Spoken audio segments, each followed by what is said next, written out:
Ba bum bum bum bum bum bum bum bum bum bum bum bum bum. Welcome back to the stream. That's right. I'm back with more Ace Attorney. Uh, last time I played this game, I said I was gonna play again that week. I said I was gonna be there. What? No, I didn't want to open the stream and watch it on my phone. I'm trying to go to my dashboard. Hold on. Wait, what? Why is it not? Did they change how to get to my dashboard again? Can the Twitch app stop updating? Okay, there we go. Creator mode. It just didn't show me as live. It says I'm offline. I'm not offline. I know I'm not offline because I just accidentally clicked on my stream. Whatever. Um, we are live. I know we're live. I don't know why it's doing this.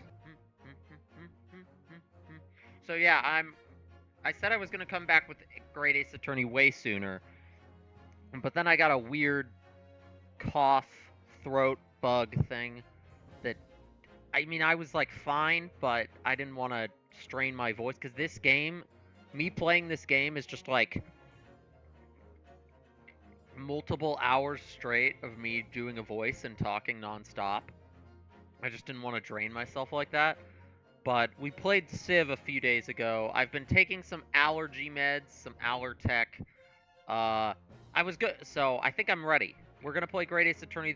Speaking of Civ, there might be more Civ later tonight. My friend Jack wants to play when he gets off work, but he's not off work yet. I don't know when he's gonna get out. So maybe more Civ, may not, may just be Great Ace Attorney. I'm like, either way, I feel well enough to stream today.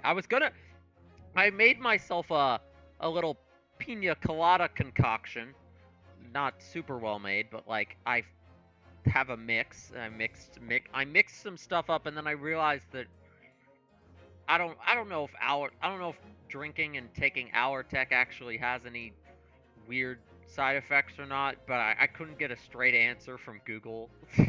So I was just like, oh wait, I just took allergy medication. So I put my concoction away, uh, stored it in the fridge for a future stream. Maybe for the finale of the game, finale of this game, because I'm not that far from being done. I've only we're in the middle of chapter 4, Twisted Karma and his last bow, and we're right in the middle of the investigation. Last time I had the bug for Ace Attorney, and I still have the bug. I would have played like the next day if I didn't start having a weird cough. Hey Casey, what's up? Still got a bit of a throat bug cough, so not sure how long this will go, and apologies if I let out a really ugly hacking cough at some point. I'll probably just flip the mute switch on my mic if I do that. But I've been taking allergy medicine and I'm feeling better. Why am I here? Is there anything here? I think I just finished talking to Mikatoba. So yeah, but we're back with this and maybe some more Civ later tonight also. 2nd November, St. Sinner's Hospital, Ward 3. This is the ward where Mr. Vigil was brought, apparently. To be frank, I'm a little worried about seeing him again. It's alrighty, yes. Oh god, yes, Mr. Vigil. AKA Hugh Boone, aka Goofy Ah Man. Ah, the lawyer. Hello again. Are you feeling better now, Mr. Vigil? Yes, thank you. Somewhat better. I'm so sorry to have caused you to. I mean, it was because of me. If I hadn't exposed your secret and forced you to remember things you'd obviously tried to forget. The prosecutor was here until a few moments ago, too. You just missed him. I don't know if this was exactly what I was doing with him voice-wise, but Kazuma beat us to it. He said much the same as you. He was very apologetic. But the truth is, I brought all this upon myself. Please, don't think like that. Keeping it from Evie, my wife, all these years. I've carried such a sense of guilt. But that's that's not the worst of it. Over time, I obviously came to deceive myself as well. You mean about your dismissal? Looking back now, I'm beginning to think that perhaps Inspector Gregson didn't stumble across me by accident at all. I mean, he compensated me so generously for acting as his stand-in. He was clearly concerned for my well-being and doing what he could to help. So perhaps Gregson knew exactly what had become of Mr. Vigil all along. I'm sure this is just desserts for 10 years of lies and deception, but it wasn't me that helped the professor escape 10 years ago. It wasn't me! So he got fired 10 years before for allegedly helping the professor escape, the convicted killer.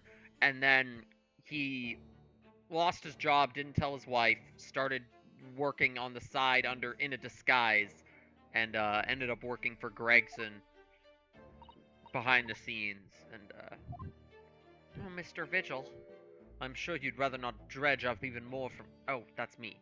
I'm sure you'd rather not dredge up even more from your past at this time, but if possible, could you tell us exactly what really happened? I want to. I need to get all this off my chest. I just want someone to tell me what I should have done. We get in the lore, we get in the backstory, the daily Vigil backstory.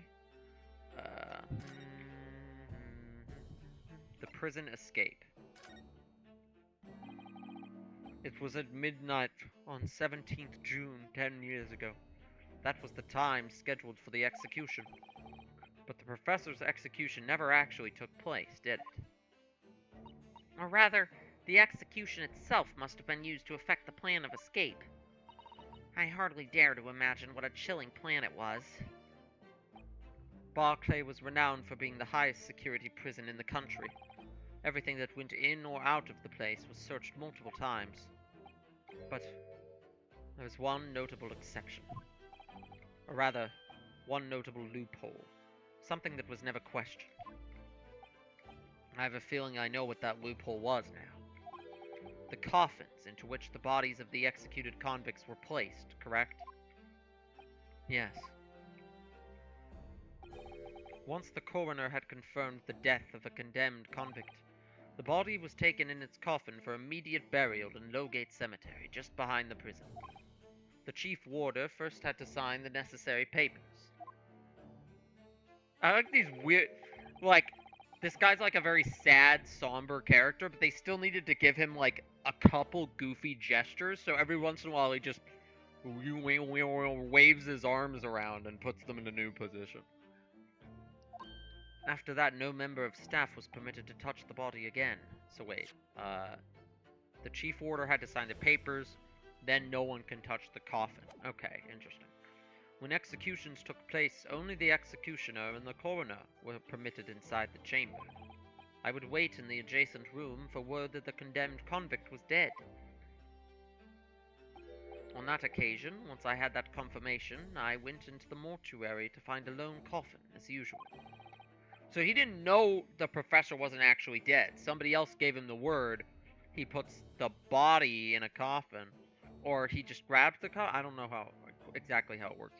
The procedure was that I would sign the paperwork having checked the coffin, then nail it shut. So he does have to... For some reason that day, the coffin was already nailed shut. Ah! So he never saw what was inside. I didn't think anything of it at the time.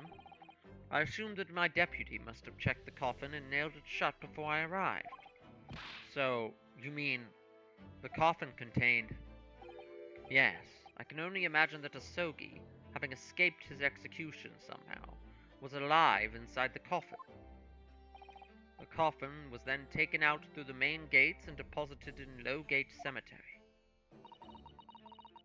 But I thought it was like a master grand plan to help him escape. Like, was it not? I thought the whole situation was like that it was like known at like the uppermost levels of the government that he was escaped. I didn't think it was like him escaping. I thought it was like them letting him, like the whole execution was a sham cover-up.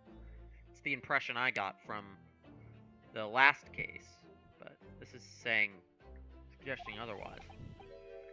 In the early hours following the burial, somebody dug up the coffin again to set Genshin free. But in the end, he was fatally shot in the graveyard anyway. Okay, here's what I'm thinking right now. Who would have a motive to save Genshin and would also have access to, like, the coffins and the execution site and various other, like, things in the prison? They already established, unfortunately, for him, for her as well, that Mikotoba had access to, like, the prison at the time. That he was, like, working with the warden on getting bodies or something. I don't remember exactly what the exchange was, but Mikotoba sussy. Mikotoba sussy. I mean, he seems like a good guy, but in terms of this specific situation, he might be sussy. What on earth really happened in Lowgate Cemetery that night, I wonder? I'm afraid I really don't know. All I can say with certainty are two things. Asogi couldn't possibly have escaped that way without help from somebody working in the prison. Okay, so that leaves us with a couple options of who was working in the prison at that time. Let me look at the people. Eugen Mikotoba was working in the prison at that time, sort of. He was working with, like, the hospital, but he was, like, doing stuff with the prison. And then this is the warden. The warden could have also the warden himself could have been involved, potentially. But yeah, he was friends with Mikotoba during Mikotoba's visit.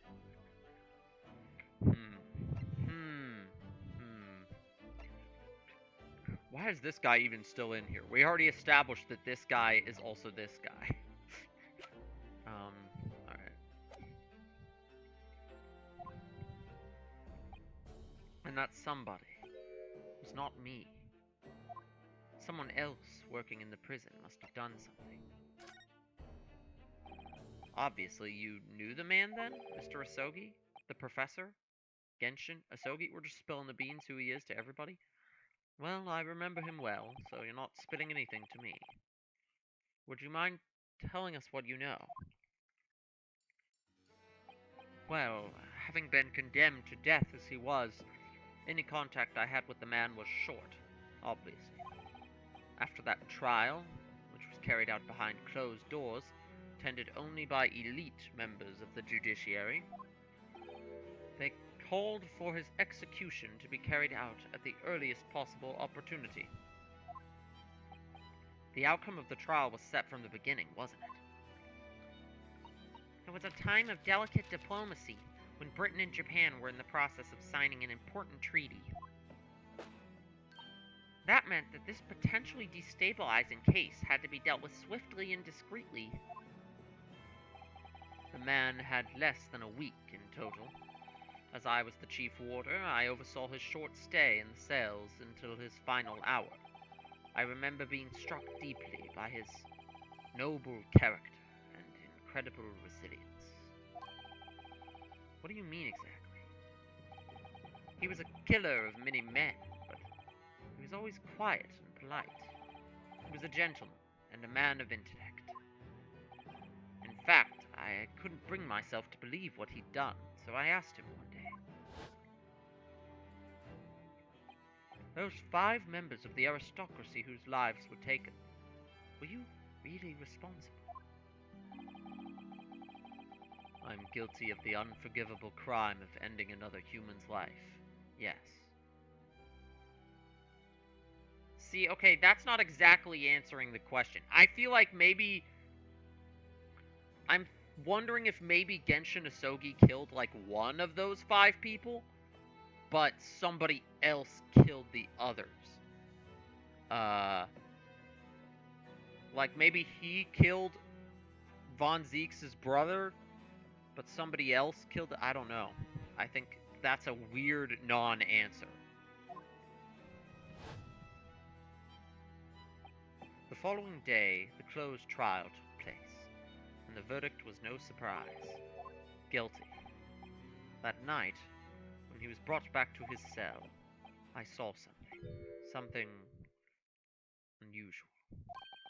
Something unusual? What? The last will and testament of Genshin Asogi. Last will and testament. I didn't mean to click back. There we go. The Genshin Asogi lore. We picked a good place to stop streaming last time, apparently. As I said, it was on the night following his trial, after he'd been found guilty. I was doing the rounds of the cells, and when I looked into Asogi's, I noticed that he seemed to have a sheet of paper in his hand. His last will and testament, then, presumably. As soon as he noticed me, he hurriedly shoved it behind his back. But why did you find that so unusual? Isn't it normal for a man to pen a will when he knows his death is nigh? Yes, that's true, but there were special conditions to Asogi's incarceration, you see. What sort of conditions? Well, even though he was held in a cell designed for condemned inmates, he was allowed to keep his personal effects with him, with one exception. Really? He was allowed his things? That is unusual, certainly. Of course, he'd been convicted of killing 5 members of the aristocracy. But at the same time, he was a guest in our country from the Empire of Japan.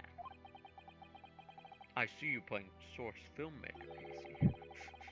Your name has appeared on the screen. The powers that be were determined that his final days shouldn't be needlessly uncomfortable. And what was the exception you mentioned? To the personal effects he was allowed? That's the point. He wasn't permitted to have writing materials. Specifically, no pens or paper. So, he was prevented from leaving any written record of what had happened to him. It's the point in the stream where we check the audio randomly mid-conversation. Yeah, we're good. Okay, let's keep going. Yes, that was the long and the short of it. I've no idea where he obtained that paper. Any writing materials would have been confiscated from him upon his incarceration.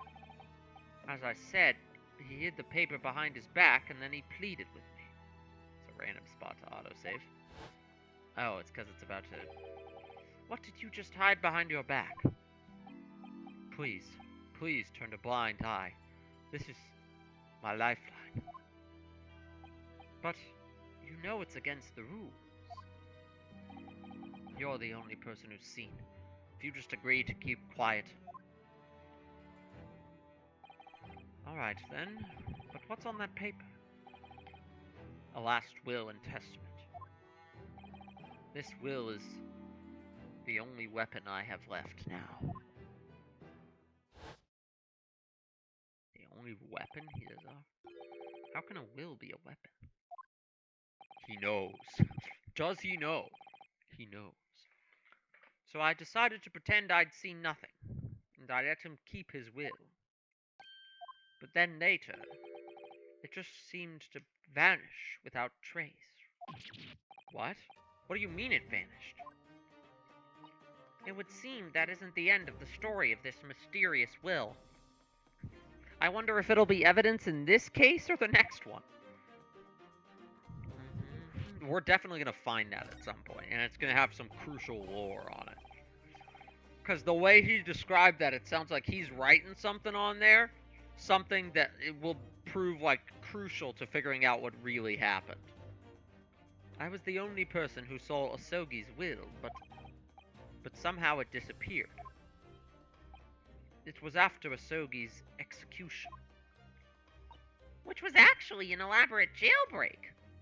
Jesus, I didn't notice you were here. What is this, small child? The warders gathered up Asogi's possessions that were in his cell. They were all to be sent back to his family home in Japan, you see. To poor Kazuma-sama. you're saying that it wasn't anywhere to be found among his personal effects? Sus. That's a bit sussy. Sussy. What are they hiding? Who hid his will? Who hid the sussy will lore? The will, I mean. It wasn't to be found? That's right. Though I didn't search through them myself. But Governor Caden was livid. He was screaming, "That canard have disappeared completely." That doesn't quite make sense, though, does it? In what way? Well, we'd understood that only Mr. Vigil was aware of the will's existence. In which case, how did the prison governor know to look for it? Oh yeah, you're right. I really don't know how he knew. Sussy! Sussy! More sussy things are happening. I think we need to go talk to Governor Caden about this. Now, is he gonna want to talk to us? That's the real question. It certainly seemed as though he knew of the will's existence from the outset. Only he didn't refer to it as a will. What he said was the Asogi papers. The Asogi paper? The Asogi files! The Genshin Impact files! The Asogi files. I really can't tell you It's the Genshin Asogi files! I really can't tell you anything of the subsequent events. Because, well, of what happened. Your dismissal, and the way you blocked it all from your memory. I'd forgotten all this until today. I don't suppose it's relevant to the case now. Well, anyway, thank you very much for sharing it with us, Mr. Vigil. We're very grateful. Now that's this last text box that we just ignored and skipped past. There's always a less interesting conversation at the top of the list, and then more interesting ones lower. Inspector Gregson was obviously engaged in a special operation of some sort. He was investigating something that even Scotland Yard couldn't know about. Details of the Reaper's marks, yes. It was when he had to carry out those investigations that I would take his identification and impersonate him. You'd pretend to be the inspector and carry out investigations on his behalf? Oh no, never! A common street peddler couldn't possibly carry out a proper police investigation. All I would do is go to the specified location and make a little hoo-ha. Hoo-ha! Hoo-ha! Just something to leave an impression, so everyone there would think a detective called Gregson was here. So that's what you were doing on the day prior to the incident, with the red-headed gang.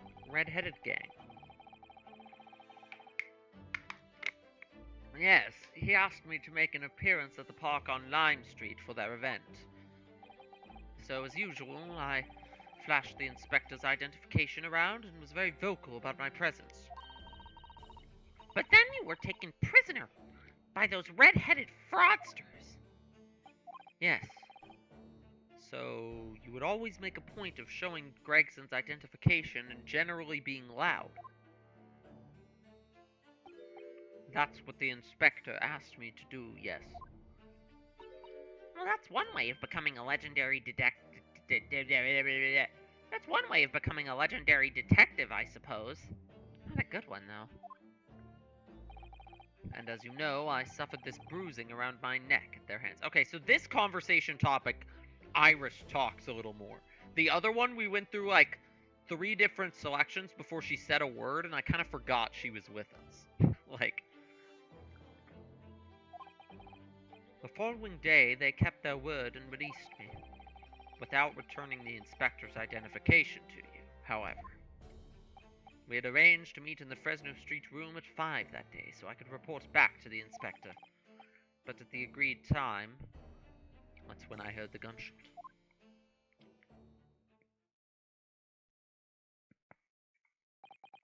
I'm afraid there's really little more I can tell you.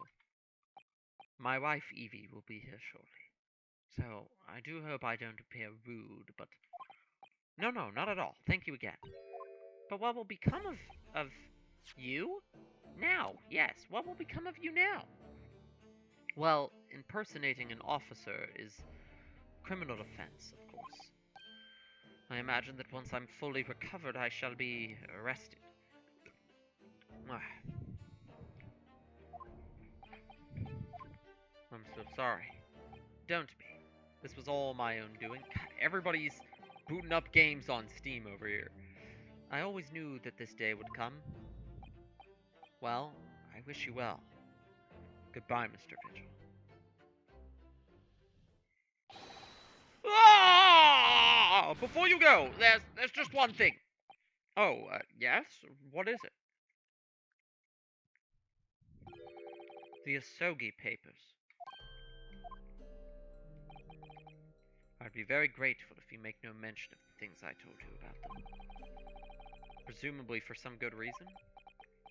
The mysterious Asogi files are this is a key plot point that just got revealed for sure.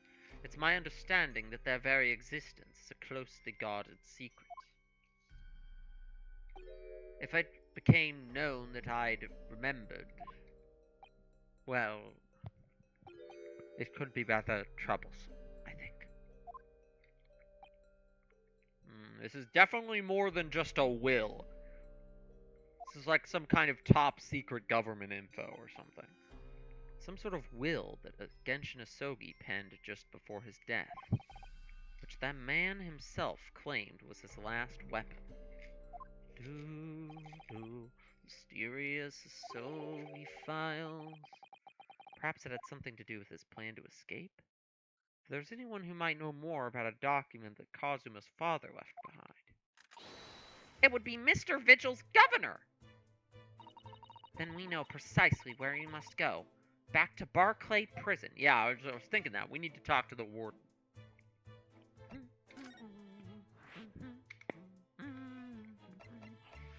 Prison governor's office. 2nd November. Barclay Prison. Governor's office. Oh god, this guy's got a big boy voice. Let me take a drink of water before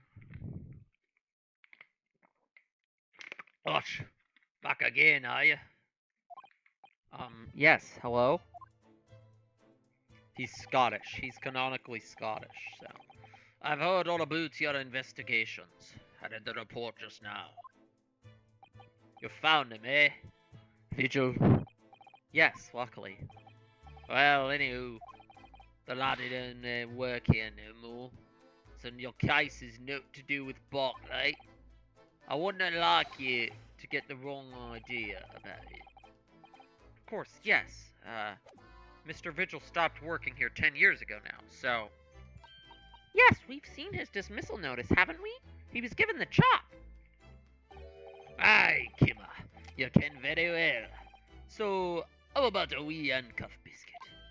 Ooh, they really are like little handcuffs. And as hard as irons, too. So, what's brought you down here today? Well, there's something else we'd like to ask you about, actually. Something we were told not to indicate that we had knowledge of, but we're going to immediately start asking about it anyway. We believe there might have been a document that disappeared from Genshin Asogi's cell. I think it's been called the Asogi Papers or something.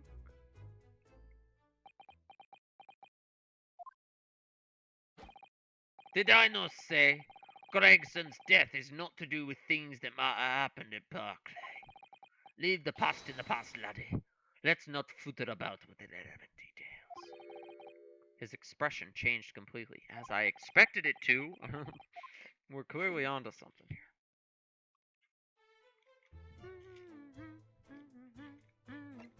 But how do we get him to talk about the Asogi Papers? 10-year-old, that murderer's botched execution, and the whole miserable escape. They were Barclay's darkest hour, eh? A shocking embarrassment. Because the convict had a collaborator on the prison staff, you mean? Aye, for shame. The coroner will confirm the death of the man after his execution, Courtney Scythe. So we know she was collaborating. Why do we think Vigil was also collaborating? It could have easily just been her. I mean, I guess I don't know if she would have been able to go and, like, lock the coffin or whatever, but... and my chief warder at the time, Vigil, who was in charge of the whole affair. But Mr. Vigil says he didn't know anything about it. The rascal wouldn't say otherwise, eh? More handcuffs? Oh, how can I say no? You can never have too much iron in your diet. I don't know about that one, Iris. When Mr. Vigil was handed his dismissal notice as a result of what happened, he was so despairing he jumped out your office window, didn't he? I didn't like to say, but that's just Vigil trying to get out of it. Do you not think he wouldn't have jumped from the shock of his crimes being exposed, eh? I do. You wouldn't say otherwise, though, would you? Oh my god, another notification. Of course, I cannot shun all responsibility myself. I shouldn't have let him deceive me. Actually, there's barely anybody that kens what went on at that time, no? With Gregson having been murdered, and Dr. Scythe forbidden from having any visitors. She is? That's interesting. They don't want the government, they don't want anybody, they don't want any nosy defense attorneys like us talking to her. Interesting. No visitors. Someone obviously doesn't want her giving anything away. Well, we're not going home empty-handed. And I would not dream of sending you packing with no Kimmer. Here, take a handcuff or two. Oh, well, it would be rude to say no. You wouldn't want to become anemic. What? What is this gag? I don't know why it's a handcuff. I suppose there's anybody who might still keen about what happened back then. It'd be that lass from the forensic division, Mariah Gorey. What the new coroner also knows about what happened back then? Is she gonna be evil too? Mariah Gorey. Aye, see, Scythe's daughter. She didn't have no moo. Just wait, Mariah Gorey is the kid? Is Scythe's kid from the last case? They just gave the coroner job to her daughter? But the wee brains followed in her mum's footsteps. You didn't ever see her without a scalpel in her hand. Ah, yeah, we've met her before. I didn't realize she was the new coroner. Mama, what is this? Ah, she was the racist one. She wanted to dissect me last time I went there. Dr. Scythe's daughter, Mariah Gorey. We could do with talking to her. Gorey. So, she's Dr. Scythe's daughter, but her surname is Gorey? Aye, there's some family history, I'm sure, but I don't ken the ins and outs of it. She grew up watching her mum working with the bodies of folk who died in strange circumstances, and decided to do the same with your own life. I can really understand it myself. Perhaps she was driven by a deep respect for her mother. Perhaps. Anywho, she was in charge of Gregson's autopsy, I believe. Right. And the coroner responsible for this incomplete report. Yeah, she's the one who didn't put the time of death on there. Weird. Someone told me once that the wee lassie always loved her mum's stories about cutting up bodies. There's even a rumour that she used to listen to the funeral march as a lullaby. Okay, so this girl's like cuckoo. Alright, got it. Great. Well, then perhaps her mother might have told her about that autopsy from the case 10 years ago. Aye, I'd say there's a fighting chance at least. After all, that was a life-changing case for all of us. We really need to speak to Miss Gorey herself about this, I think. Well, thank you very much. I'm no happy about any part of this. It took years for Londoners to finally forget the whole professor business. Can you not give up on this, laddie? Stop asking pointless questions. Let the past stay in the past. I'm sorry, I don't like dredging up these painful memories for everyone. Can you not just stay away, no? Leave me alone and do not come back here, eh? Sorry, no, I can't. What are the Asogi papers? How do you come to ken about that, laddie? There's no many folk even here in the prison who've heard of those papers. Well, I can't tell him Mr. Vigil told me. I'm afraid our sources must remain confidential, sir. We've been led to believe that the papers are actually a last will and testament. Is that right? The professor's, or rather, Genshin Asogi's.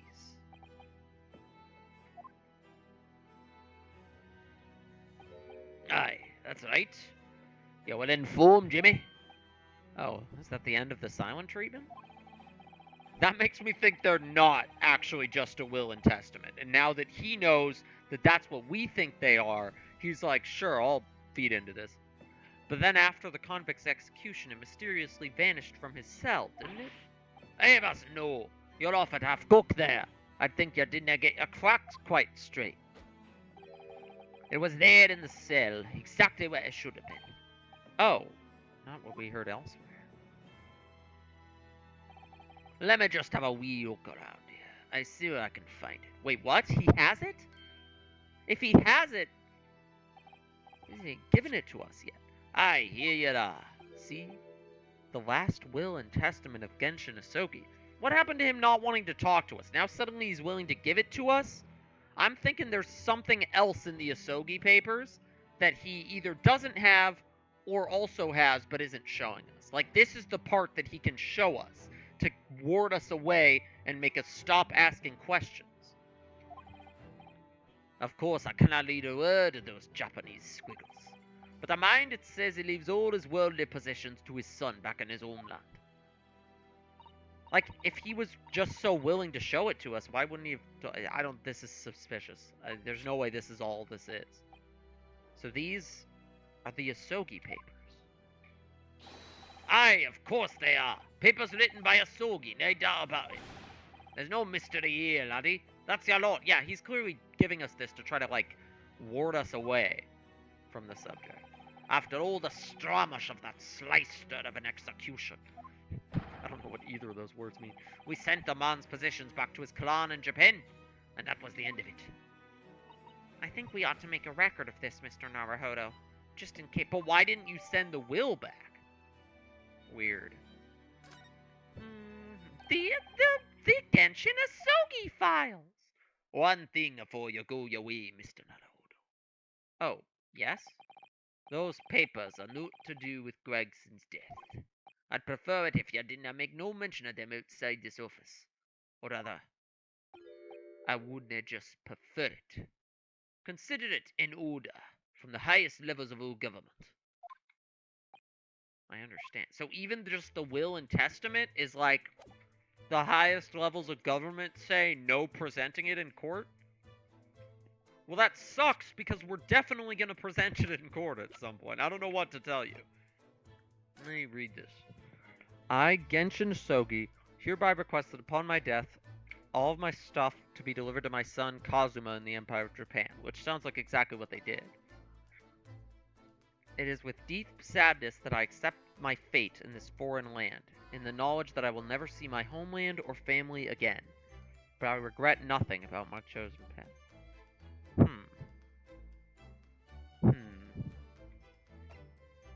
That's it? There's no way that's it. This would not be... If that was all that was in here, this would not be like a top-level government secret, dude. But whatever. I think we've gotten all we're going to get out of Mr. Kaiden for now.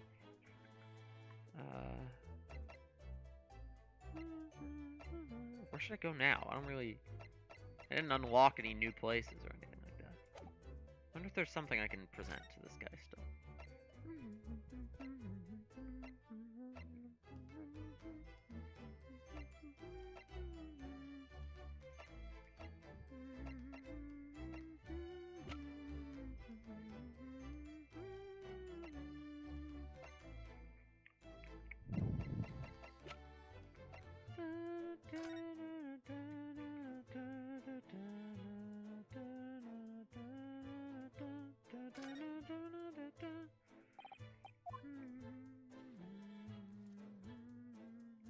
I've already looked at this.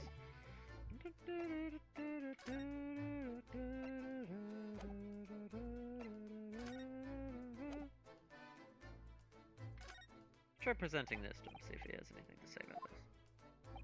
Ouch! What? This is definitely just pointless, yeah. Would you rather have a wee handcuffed biscuit? Or maybe a real handcuffs, eh? Okay, alright, this is filler dialogue. Let's go somewhere else. Talk to Von Zeeks, maybe? We just start immediately showing the Genshin Asogi papers to everyone. Hey, look at these top secret government papers. What's that?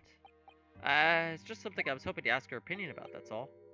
It's a serious crime for the defense to attempt to extract information from the prosecution by illegal means. You're not the prosecution anymore. Okay, filler dialogue. Alright, cool.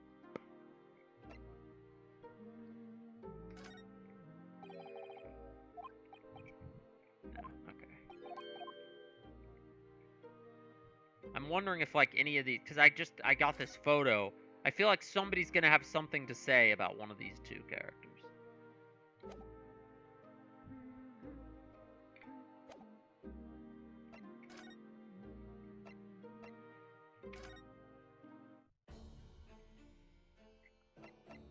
I can't present anything to him. Okay. It's worthless then.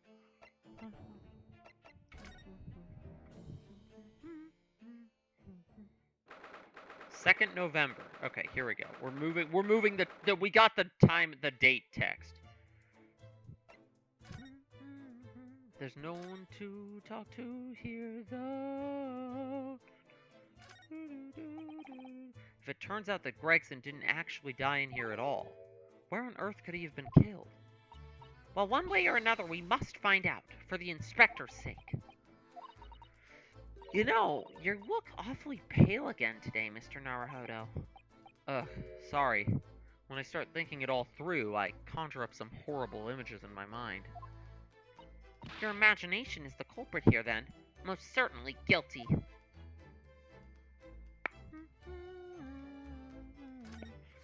I'm letting me recheck all the evidence now. Now with the new information I have. Interesting. This revolver. Just who does it belong to? Well, we know it's the type issued to, police and judiciary. But Gregson's own gun was found on his person.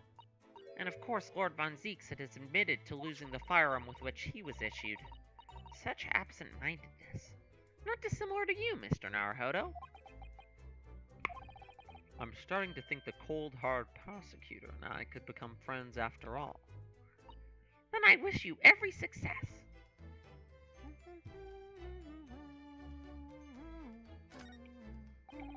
I never have imagined this little figurine would turn out to be a watch-winding key. I suppose it's a policeman because the pocket watch was a gift from Scotland Yard. It seems there was much more to Inspector Gregson than we ever realized. He was clearly a brilliant man. It's the fish and chips that threw us off. I feel as though it ruined his image. The man eats pretzels. He can't be that smart. I really don't think we should blame one of Britain's staple cuisines. But think about it. Imagine if it was Mr. Sholmes. Or something. Imagine if it was Mr. Sholmes. How would you feel if instead of that old briar pipe that's always in his hands, Mr. Sholmes had a bag of pretzels? Rather disappointed, if I'm honest. Exactly. Yeah, the snacks cause him to be underestimated. 100%. It catches your eye as soon as you enter the room, doesn't it? It's such a bright color, it certainly makes an impression, yes. They can't possibly commit any crimes, can they? I mean, redheads stand out like a sore thumb. I'm afraid with our jet black Japanese hair, we stand out almost as much here in London. Huh, I suppose that's true. And yet the professor was able to kill so many. Unless it wasn't really him who killed them. You mustn't think of committing any crimes, Mr. Naruhodo. I wasn't.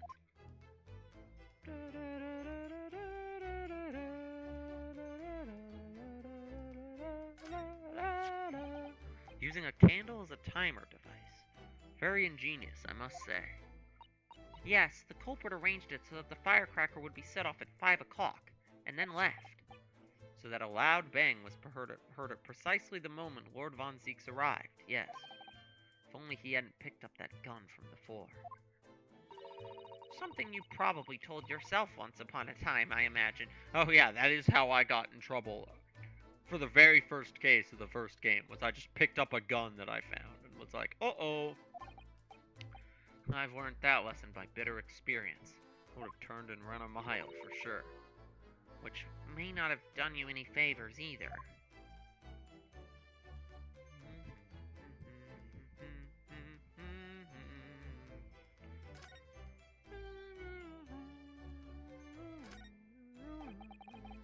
The photograph of Mrs. Vigil.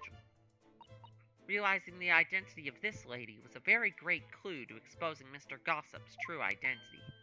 He obviously loves his wife very dearly, which is why he felt he couldn't tell her the truth. The transformation was incredible, wasn't it? Just from that big twisted lip. Yes, he went to extraordinary effects to play the part of Hugh Boone convincingly. Although, it didn't really seem like it was much of an effort to me.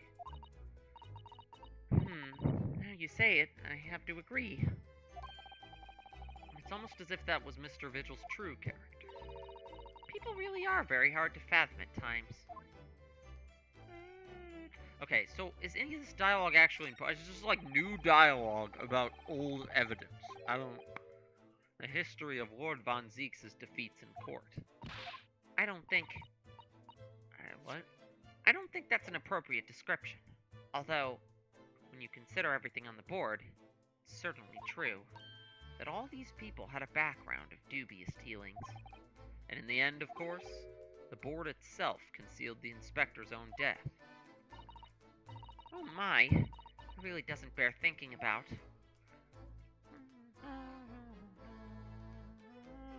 So even, there's nothing else to check here, is there? Why is this even a place I could come to? Why this? I mean, I guess it has new text boxes, but like, not any useful new text boxes. I was hoping like Ginny would be here or something. Whatever.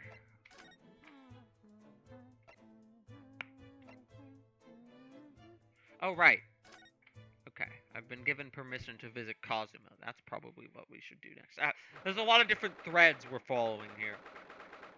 This is why the text at the bottom of the screen of, like, Susato, like, commentary text for each location is very helpful. Because she will really kind of tell you where to go. Sort of indirectly, but pretty directly also. Like, she reminds you what to do. Kazuma. Right, because we came here earlier and he wasn't here, so. Now we come here and he is here. I thought it wouldn't be long before you paid me a visit, Ryunosuke. I was right about what I said, wasn't I? Sorry? Bum bum bum bum bum bum bum.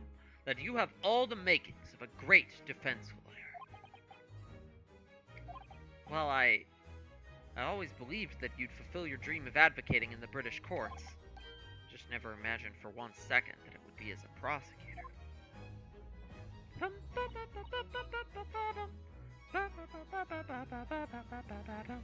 Seeing you stand in a foreign courtroom, so gallantly realizing your dream, Kazuma-sama, I'm truly happy for you. And I am truly thankful to you, Judicial Assistant Mikotoba.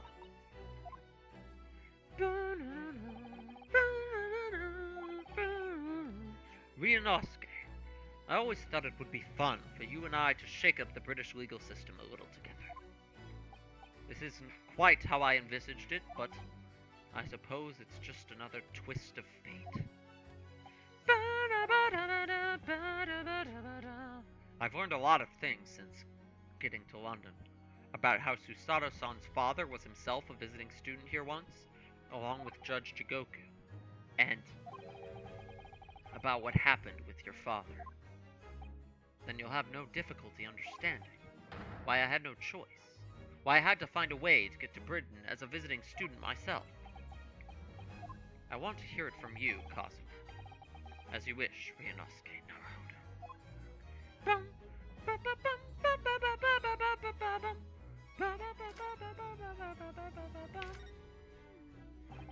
It's getting on a year now, since what happened on the SS Burya. We were heading across the oceans from Japan to Great Britain. This song's really good. It's also loud. I need to be able to, like, hear myself speak. We were heading across the oceans from Japan to Great Britain when a bizarre series of coincidences led to those tragic events.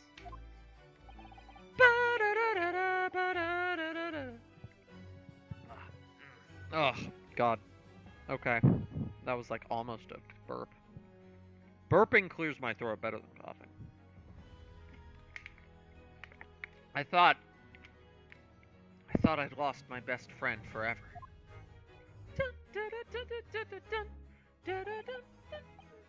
I must have been unconscious for a long time. When I awoke, I was lying on a bed. It was a narrow little room. There was a posy of flowers by the pillow. It took me a little while to realize that I was in the cabin of a ship. I slipped out of the room and I headed up to the deck. Were you already suffering from amnesia at that point? Yes. I didn't know what had happened or where I was.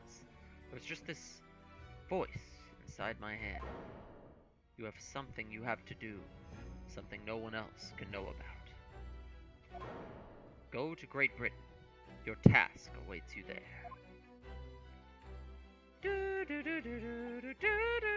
So his, like, urge to go to Great Britain was so strong that even when getting amnesia struck, it was a calling I couldn't ignore. It compelled me relentlessly. Out on deck, I saw that I was on a huge steamship, and we were docked in a large port. It must have been Hong Kong. Yes, it must have been. Presumably just before they were due to carry your body off the ship. I had no idea of the situation, but I did have the feeling that this was in some way my last chance. So I concealed myself among the disembarking passengers and went ashore. Then I disappeared into the crowded streets of that foreign port city, so I could plan my onward journey to Great Britain. Your journey to Britain. Just under a year ago, with all my past memories lost to me, I was left behind in Hong Kong. Everything was foreign to me. The sights, the sounds, the smells. My head reeled. I was truly at a loss. I realized now that I'd escaped as a dead man, with nothing but the clothes on my back. No money, of course. Oh, how terrifying for you. Luckily, though, I had 2 feathers in my cap. One being your knowledge of English, I suppose? That's right. And on the back of that, I was able to pick up some work as a deckhand on a cargo ship. Eventually, after calling at countless ports, I finally arrived at Dover. That must have been some 3 months ago now. Your formidable tenacity of purpose showing itself again. I mean, the man had lost his memory and had literally nothing to his name, but he still managed to make his way to London on the opposite side of the world.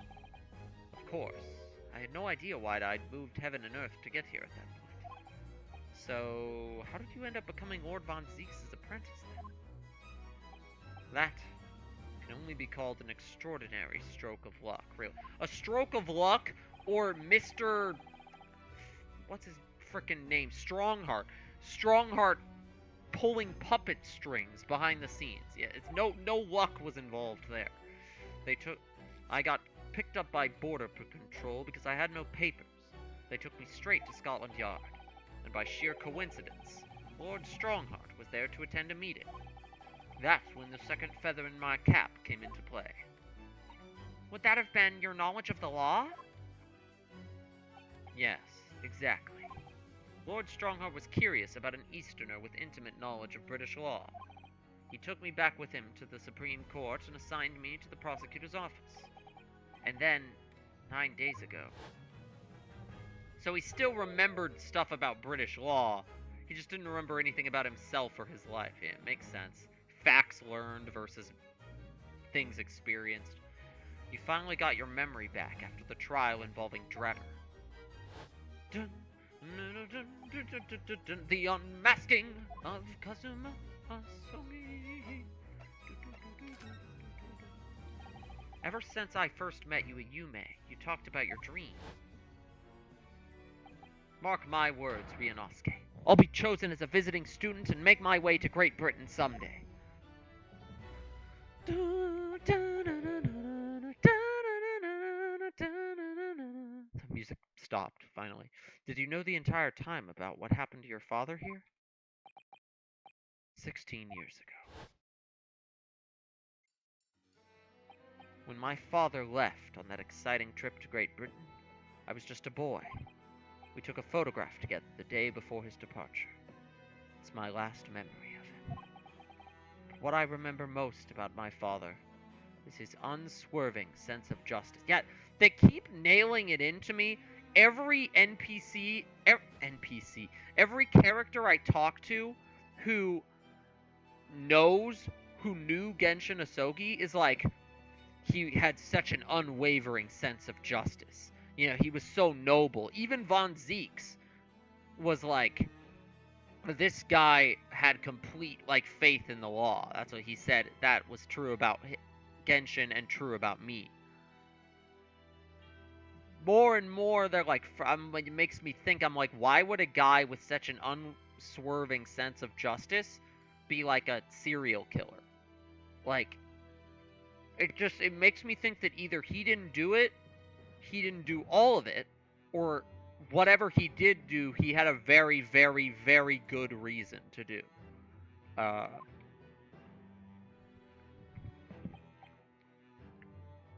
6 years after he left, a gentleman called at our family home. He told me that Genshin, my father, had been taken ill in England, passed away. It was Professor Mikotoba, your father, Susato-san. Oh my! Ever since then, the professor was very good to me. He even helped to fund my university education at Yume. He'll be forever in his debt. But nevertheless, I just couldn't bring myself to believe what he told me. Oh. Then one day, a letter arrived at our house from Britain. There was no indication of the sender, so I opened it, assuming it was from an old acquaintance of my father. What I read in that letter changed my entire life. What did it say? It said that my father had been a mass murderer, and the writer cursed the Asogi name. Oh no! As a result of that letter, I found out what had been hidden from me all those years. Letter from Britain. Who could have sent the letter from Britain, I wonder? Presumably the letter was sent from a relative of one of the victims. If whoever it was had been a member of the judiciary, he could have been present at that closed trial. The letter revealed that my father had been sentenced to death, executed for being a killer.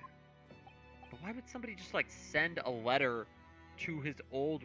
Like, that is weird to me. I feel like there's more going on there.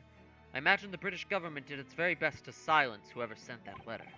But someone who knew the truth and couldn't bear the resentment was always going to be a problem. But still, it could have been written by anyone. Why would you believe such a thing? There was a newspaper cutting included with the letter. It was the first I'd ever heard of the professor and his terrible killing spree. Well, what did my father have to say about the letter? I couldn't bring myself to show it to him. What? Why not? Because he deliberately concealed the truth from me by telling me my father was taken by a fatal illness. That couldn't have been easy for him, and he'd done it out of consideration for my feelings. So instead, I showed the letter to Judge Jigoku. Really? Huh, interesting. He faltered for the briefest of moments, but then he just laughed the letter off. But in that moment, I saw it on his face. He was undeniably shocked, shaken momentarily before recovering his poise. So he tried to, like, lie about it, but his initial reaction gave him away. A year later, my bereaved mother succumbed to the strain of grief, and she too passed away. That's when I made up my mind. one day, without fail, I would cross the seas to Britain and seek the truth for myself. The truth about my father, Genshin Asogi.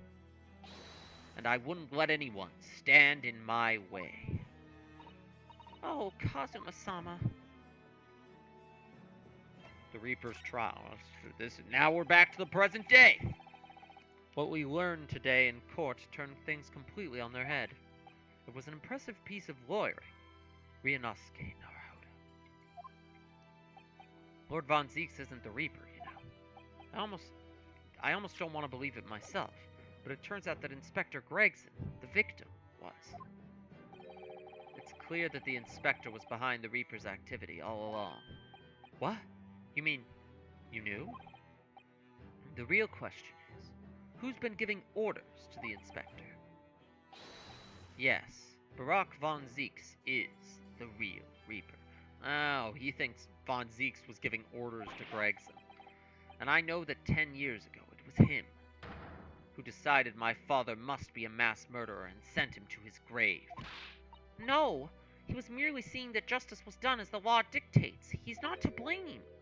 Ultimately, it's people who condemn people. The law is just a tool that they use to do it. That's not the kind of thing you expect to hear from a lawyer. I mean, I guess they'd know better than anyone. The law, the dark age of the law. And when a man condemns another, he must take responsibility for his actions. Of course he must. But I know for certain that my father would never have taken another man's life. Kazuma. On the contrary, my father's life was taken by the Reaper. Yeah, see, I feel like my character hasn't really considered the idea that maybe Genshin isn't really this monster that was the professor, but I'm on that train a lot more.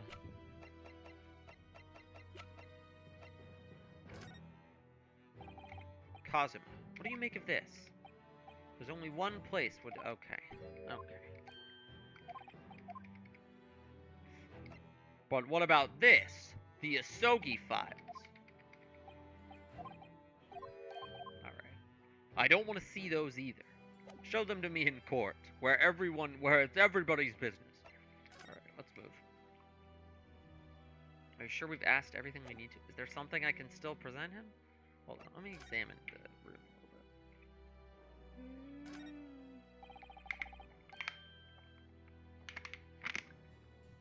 There's Lord Von Zeeks' incredibly stylish desk.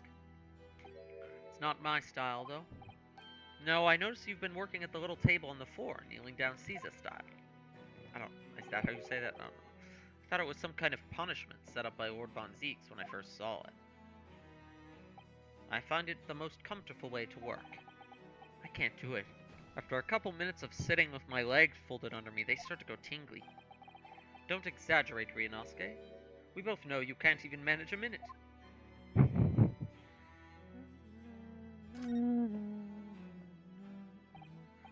What the? It's a scale model of the crime scene. Oh, yes, I realize that.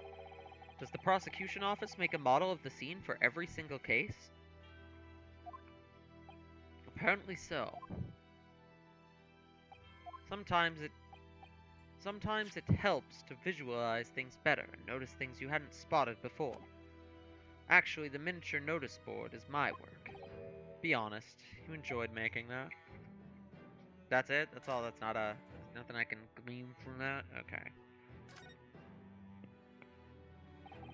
Do you know who the man in the portrait is? Why would I? What? But you're Lord Von Zeeks' apprentice. What the? Okay. Phone giving me my Uber app just gave me a notification. Donate to support Maui. Like, what? Like Uber? What do you? Yeah, I'm gonna donate to Uber. That's a weird.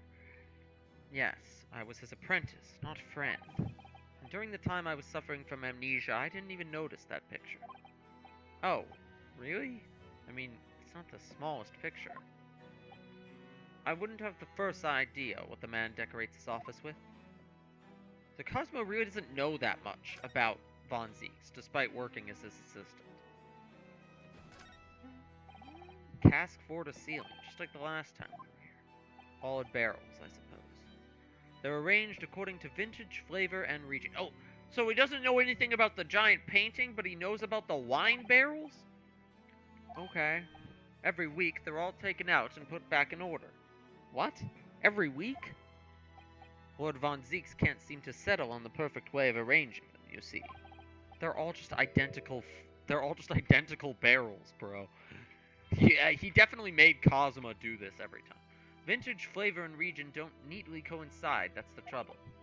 Gosh, being his apprentice must be a real challenge. Actually, no. Oh? He considers the task too important to entrust to anybody else, so he does it entirely on his own. Never mind. Never mind. Von Zieks just takes, like, 5 hours at least out of every week to rearrange all the barrels. what a little weirdo. He's a barrel of laughs here and in court, then. The bats. The bats are funny. Wah! You disturbed the bats, didn't you? Fitting companions of Lord Von Zieks, wouldn't you say? Actually, I've seen things flying in Lord Strongheart's office, too. Doves. That's right, there's doves in Strongheart's office and bats in Von Zieks'. Nobody just has a normal office in this place. Perhaps you have to like birds to attain rank in the judiciary here. Although, bats aren't birds, of course. How about a sparrow for you? What's that supposed to mean? Oh, nothing. Sorry, just thinking out loud. Alright, what else, I feel like we've talked to him about everything. What else could we present him? Red-headed League? No. No.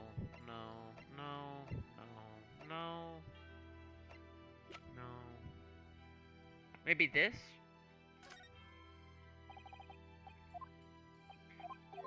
No. Okay.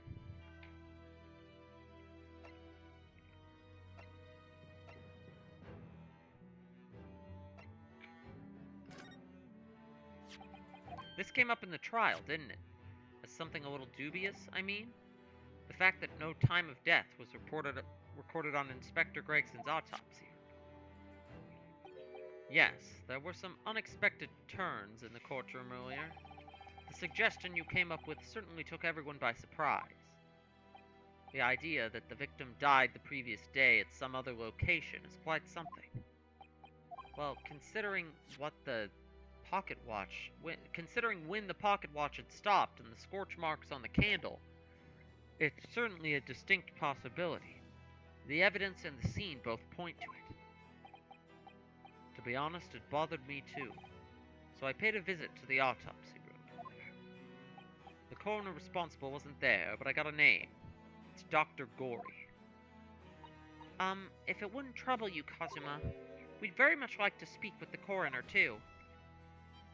Of course. The last thing I want is for anything to be brushed under the carpet. Scotland Yard's autopsy laboratory is behind Lowgate Cemetery. It is? How did we not know that? We've been to the autopsy laboratory, haven't we? We're just going back and forth from the prison. You know it, don't you? The prison where my father was incarcerated and robbed of his life. Kazuma-sama. Well, thank you. We'll pay a visit to the laboratory later today.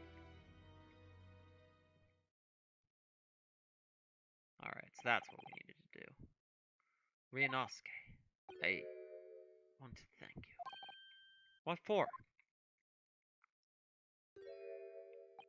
For this. Do-do-do-do, the original version of his song, do-do-do-do. You safeguarded the soul of the Asogi clan. Well, it is a famous sword that's been in your family for generations. My only slight regret is that I never got the chance to draw it before I returned it to you. Kuruma is said to have been forged by a master swordsmith during the Sengoku Warring States period. I come from a long lineage of warriors, many of whom were expert swordsmen. Well then, you're a chip off the old block, I'd say. This blade, Kuruma, is the symbol of the Asogi clan's honor and might. Apparently, one of my father's apprentices even took the blade's name for a surname. Really? Kuruma. It does sound formidable, that's for sure. I feel like we're gonna meet somebody with the last name Kuruma later. 16 years ago, when my father was a visiting student here in London, he had this sword forever at his side. Which is why it means so much to me that I have it by my side again now too. And that is all thanks to you.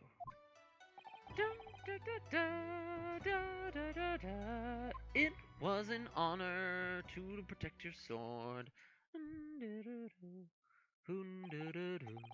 Now, I have preparations to make for tomorrow. Perhaps I've said a little too much. Kazuma, you've changed. No, Ryunosuke, I haven't changed at all. It's you who's changed. I can completely understand your resentment of Lord Von Zeeks given what happened, but the fact is, those events in this case are, well, unrelated. Is that what you want to say? How can you be so sure? What do you mean? Never mind. That man is the Reaper, and it's for that reason that the inspector was killed. I'm going to prove as much in court tomorrow, by whatever means necessary. I can't let you do that, Kazuma. I know you'll do what you have to as a lawyer, but I'm sure I don't need to tell you that I won't be taking any prisoners in the courtroom. I would expect nothing less. Until tomorrow, then, in the Old Bailey.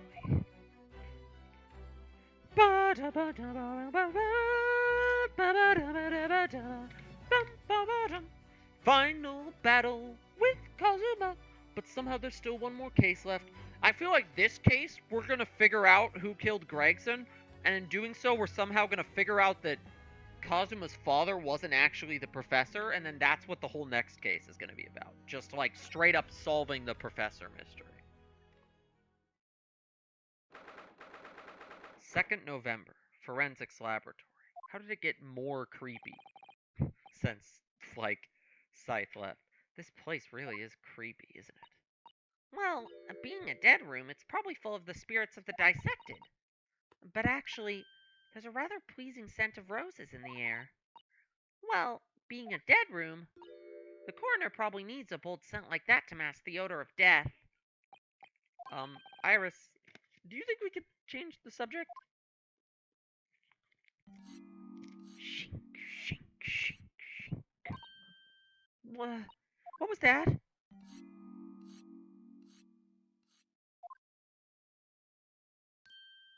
Yep, it's her. Dr. Gory?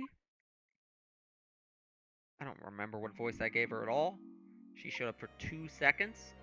2 cases ago. That was last case. Christ. The cases are long at this point. What? That noise before. I was sharpening my tools. I'd be dead meat if I didn't keep a perfectly keen edge on them. Right.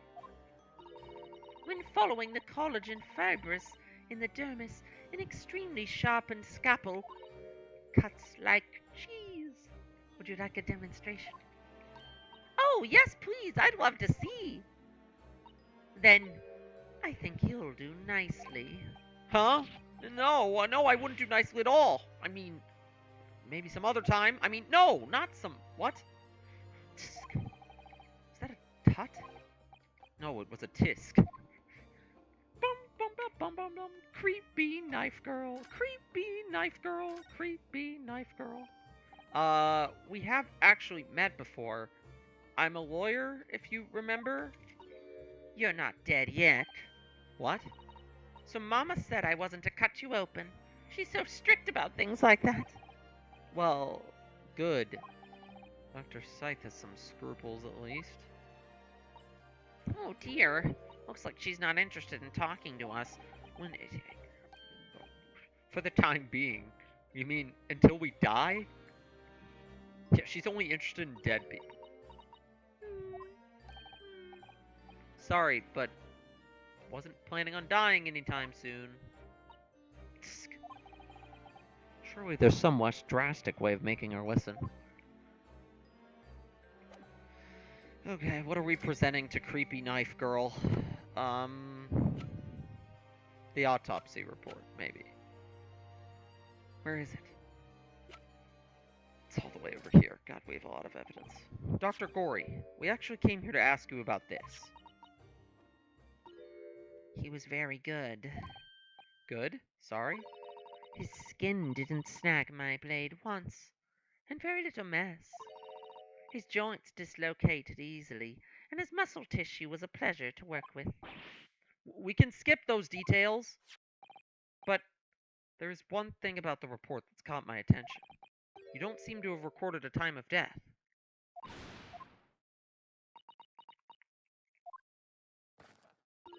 Hello.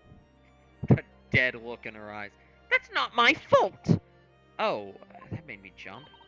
Then please, tell us what happened.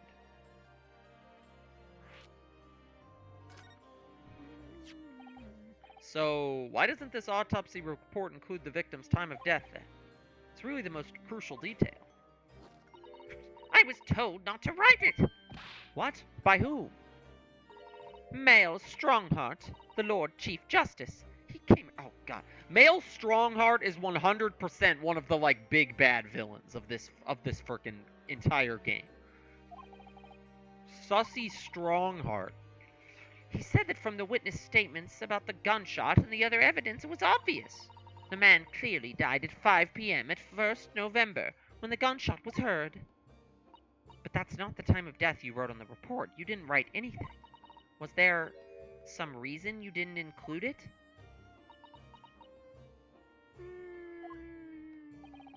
Dr. Gory, if you're hiding something under Lord Strongheart's instructions, then sooner or later you're going to go the same way as your mother. Give it here, then. What's she scribbling? So she's just gonna write on there when it. There. You've written. What? What's she written? Tell us. Indeterminate. But the details of the autopsy report have been updated. Indeterminate. Does that mean she doesn't know? What do you mean by that? Why was the time of death indeterminate? When the specimen was brought in, it was still fresh, so the time of death could easily have coincided with when the gunshot was heard. But there was one small discrepancy. What discrepancy? There was some fried fish in the pocket of the specimen's overcoat, and that fish had started to rot. What? If the victim liked fried fish, he presumably liked to eat it before it went off. Well, yes. What are you really trying to say? It's possible that someone tried to manipulate the apparent time of death. Manipulate the... Is that even possible to do? Theoretically, if you were to chill the body in ice, you could delay the onset of putrefaction. And if the overcoat wasn't on the body at the time, then only the fish would have started to rot. With today's science, it's not yet possible to determine if the body was chilled or not. But today's science is advanced enough to let you freeze a corpse, it seems. But surely, to chill a corpse like that would require an enormous electrical refrigerator. Yeah, this was a top-line job.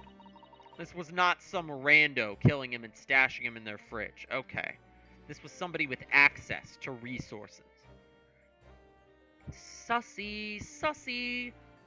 And I don't imagine many households in London are equipped with such a device. No, definitely not. But maybe in a factory? Or some other like a morgue? Or a prison? I don't know. I don't recall seeing any factories or such like on Fresno Street, though. I wonder, if the inspector's body had been chilled somehow, what might the actual time of death have been? I couldn't say for sure. But at the most, it might have been a day earlier? No. In other words, it would corroborate your previous deduction, Mr. Naruhodo. That Inspector Gregson was killed the day before his body was discovered, at a different location.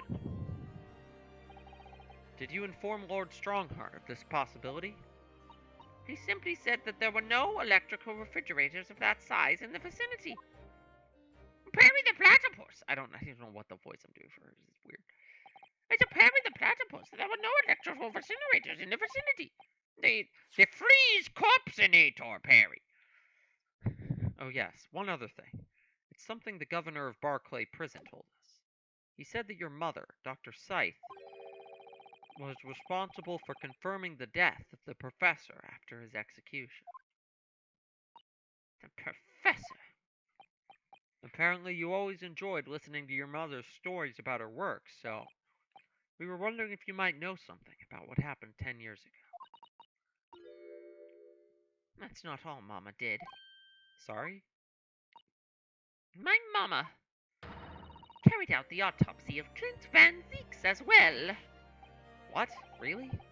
The brother of Lord Von Zeeks, the professor's final victim. The idea of carrying out an autopsy on a member of the aristocracy was completely unthinkable back then, but the detective in charge insisted and it was miraculously authorized. That detective being Inspector Gregson, of course. Quite an accomplishment for one man. That autopsy provided the vital clue needed to... Okay, here's what I'm thinking. Genshin Asoki did kill Clint Von Zeeks. That's why the autopsy was authorized. Because somebody, cough cough Sussy Strongheart, or who knows, somebody else, it's one possibility, knew that doing an autopsy would prove that he did kill Clint. Therefore, he would then be prosecuted for all the other professor murders when really somebody else did the other ones. That's my current running, theory right now. Mama was there for that historic event. What does all this mean? You know, that amazing autopsy happened right here in this very room. The professor and Clint Van Zeeks. They both spent their final moments before their burial on that dissection table there. So this lab, Mama's lab, was instrumental in some of the country's most important events. She really is proud of her mother. This girl was so creepy initially. It's like, I want to dissect you! Mwahaha! Mwahaha! She's actually just, fine. She's just, a little kid who's really proud of her coroner mom that, knows everything. How old is she supposed to be? 19. Okay. I mean, I guess she's gotta be an adult for them to give her that position. Maybe. I figured she was, Susato's age, to be honest.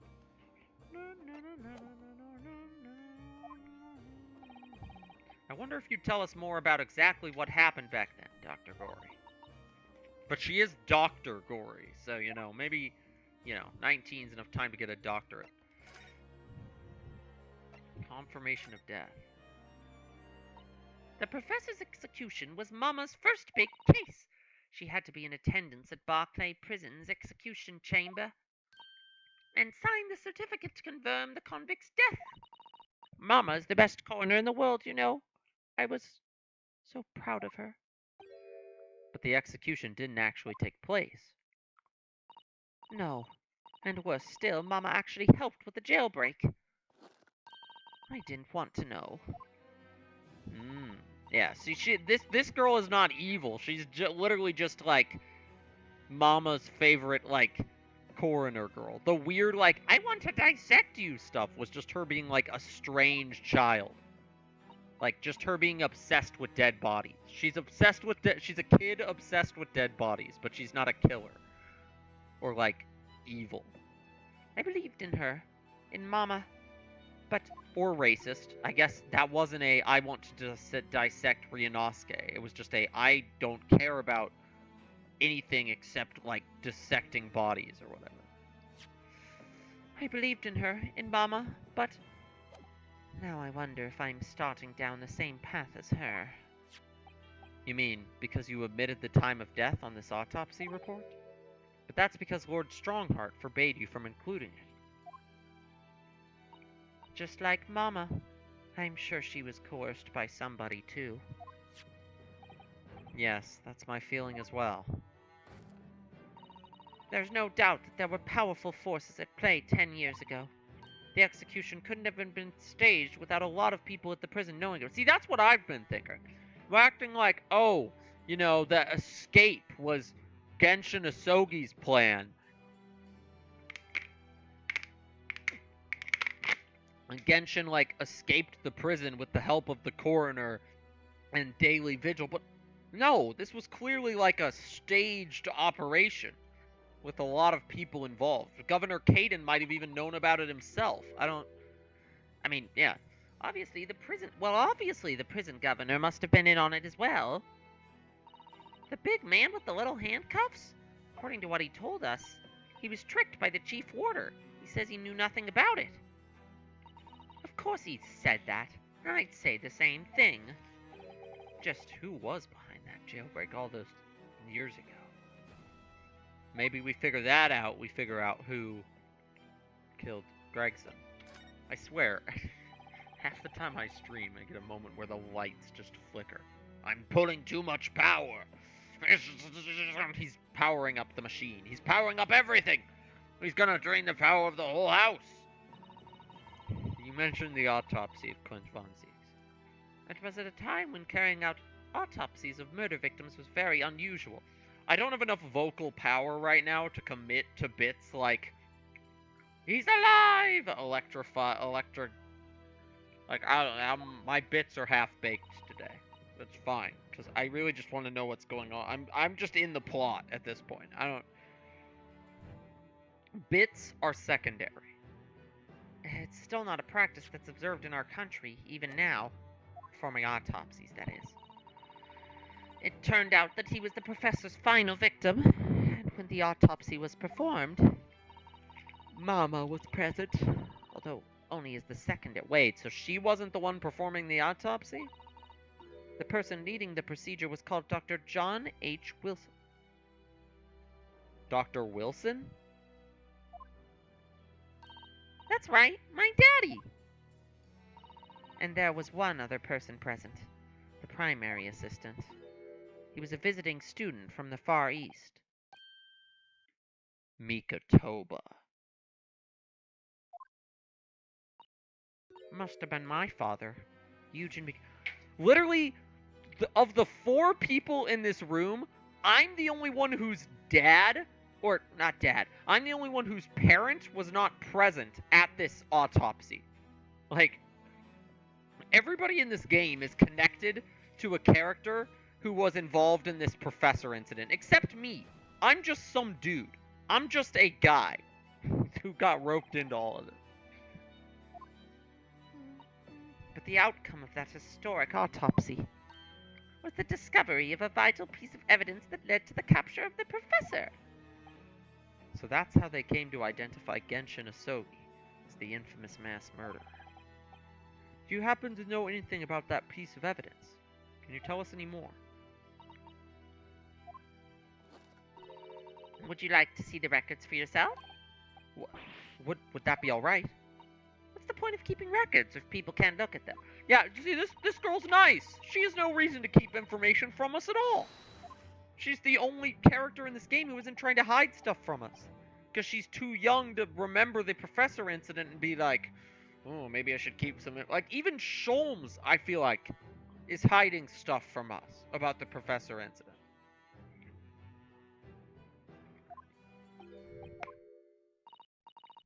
What, Mr. Naruhodo? There's no record here. There's nothing under Von Zieks. There must be. Perhaps somebody took them away? No one's allowed to take documents related to the professor case out of this room. But you're right. They're gone. Well, when was the last time somebody looked at them? Do you remember? It was... Oh, yes, I remember now. A consulting detective came one day saying that he'd like to see the records. This was 2 years ago. No. You don't mean... Herlock Sholmes was his name. Oh my god! Dude, Sholmes is hiding stuff from us. Not you. the creepy coroner girl who wants to like take apart bodies has nothing to hide. Herlock Sholmes is hiding stuff from us. Do you think he stole the records? Oh no, surely not. Iris, that can't be right, can it?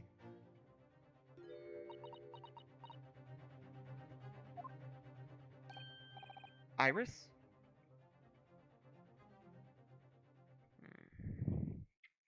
Sholmes, what are you hiding? Runo, I hope you don't mind, but What is it, Iris? I've just remembered something very important I have to do. I'm gonna have to leave you now. Iris? Stop being sus. Stop being sus. You're acting sussy. Oh no, no, I'm not sussy. I'm not the imposter. Bye for now then. Good luck. Wait a minute, little girl. Me?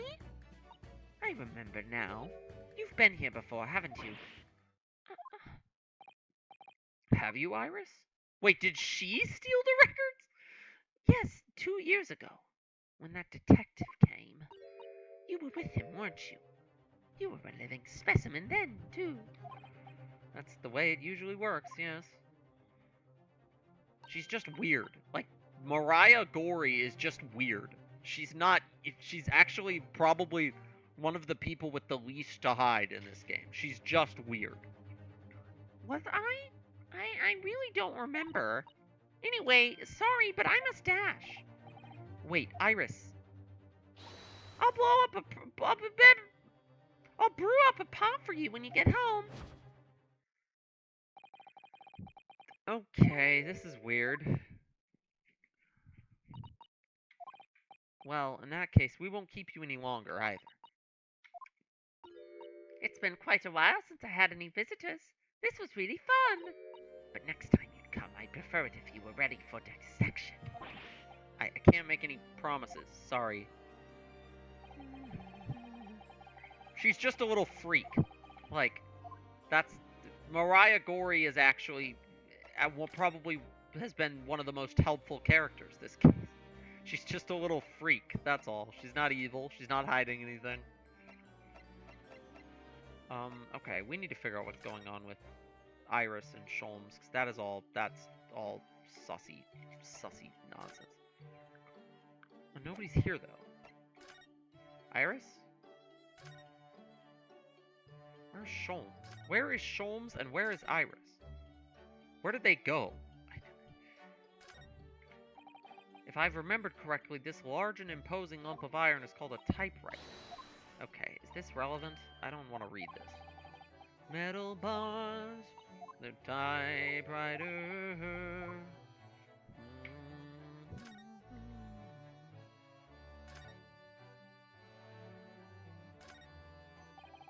I finally managed to remember this behemoth's name. The Great Analytoscope. What is the frickin' Great Analytoscope? I don't care about this, dude.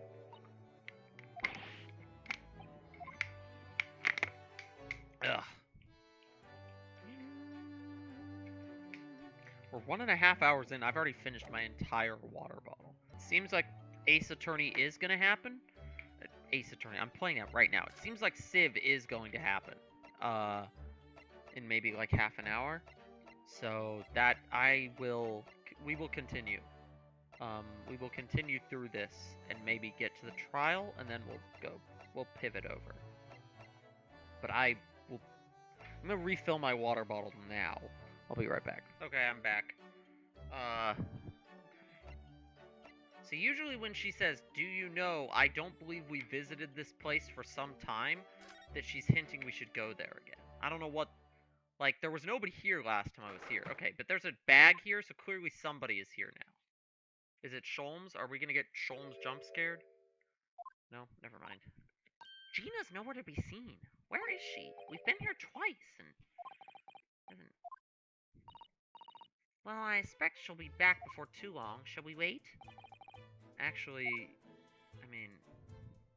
Yeah, what's with this briefcase? That was not there half an hour ago when we came here last.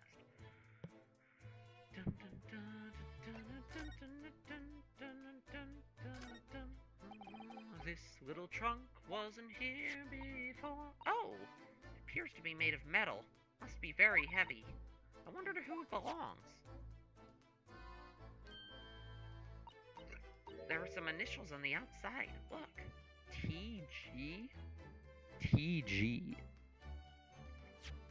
Are there any characters who could possibly be TG?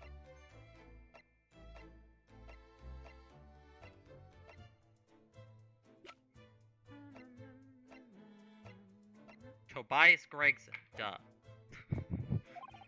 Let's ask one of the policemen if they know how it came to be here. Oi! What you think you're doing? That's Gina, right? Yeah. That's my trunk, that is. Gina?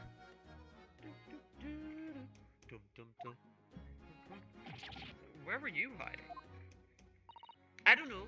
You left something unattended for a few seconds, and every Tom, Dick, and Harry's got his greedy eyes on it. Just a wild guess, Gina, but... What? Spit it out, Odo.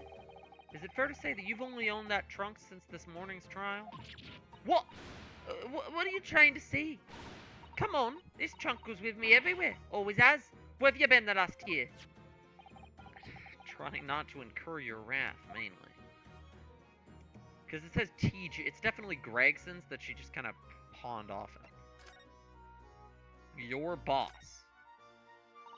You should hear him talking about the... You should hear... Another person is playing ball... Wait, that's the same person from earlier.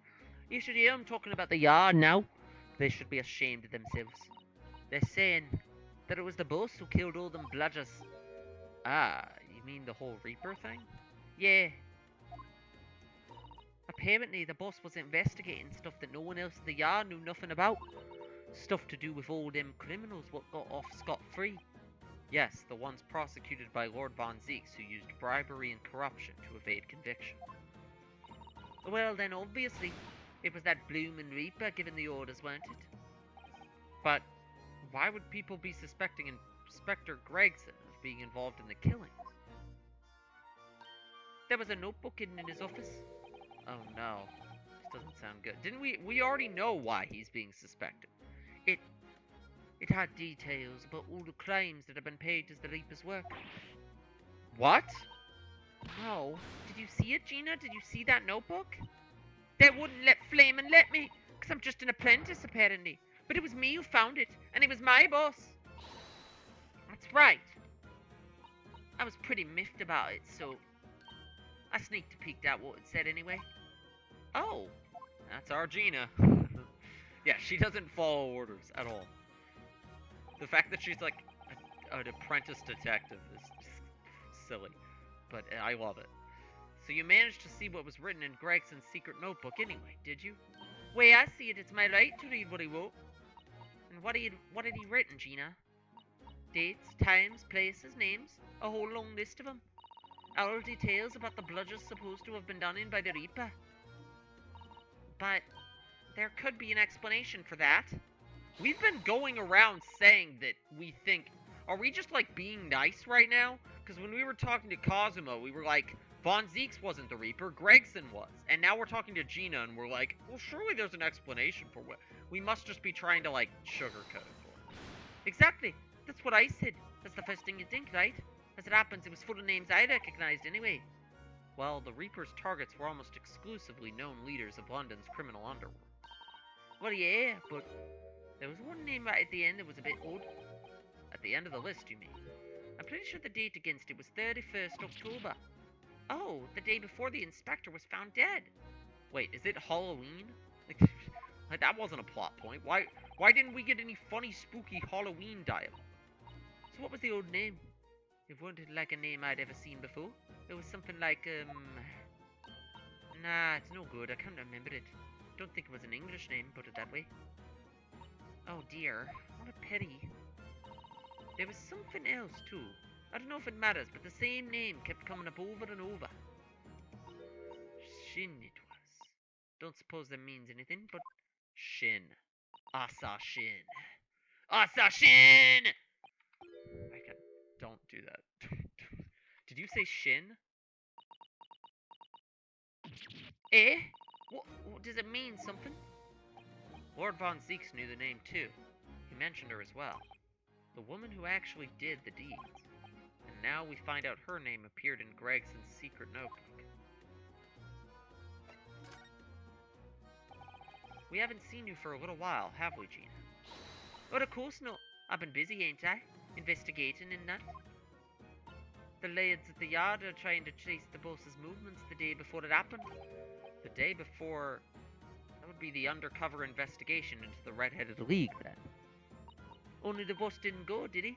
You found some cove what was pretending to be him, didn't you, Odo? Yes, Mr. Vigil was actually at the park that day, pretending to be Gregson. But anyway, you ain't the only one turning stuff up. I've got my own ways of getting results.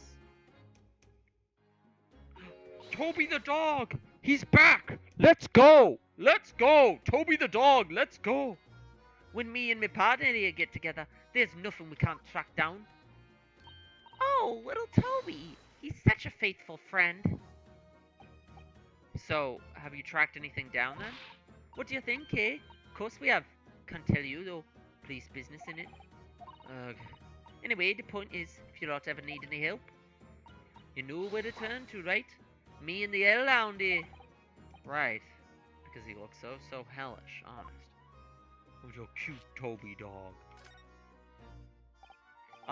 Gina, about your Hellhound there. Chief Inspector Toby, you mean?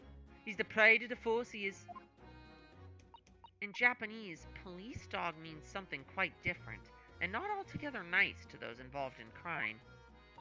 But here in Britain, it's a wonderful compliment, it seems. For a canine, at least. It should be. After all, in the Great Exhibition case the other day, it was Toby here who managed to locate Drebber's workshop. Maybe it's time for another demonstration of what this super dog can do, eh? Do we have something to chew? Toby on the trail again! On the trail again. Just can't wait to sniff out the trail again. Take that! Well, Chief Inspector Toby, if you wouldn't mind having a sniff of this. He might be a little too keen, don't you? Oh, Toby. Toby dog. The Chief Inspector made short work of Gina there. Woof! Ah, look what he's gone to. Oh my, that trunk clearly still has a very strong scent of Inspector Gregson. In other words, it must have belonged to him.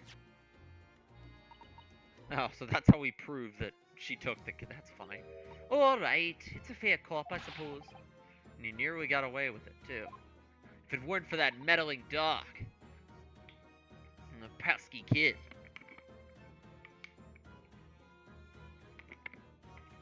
One second.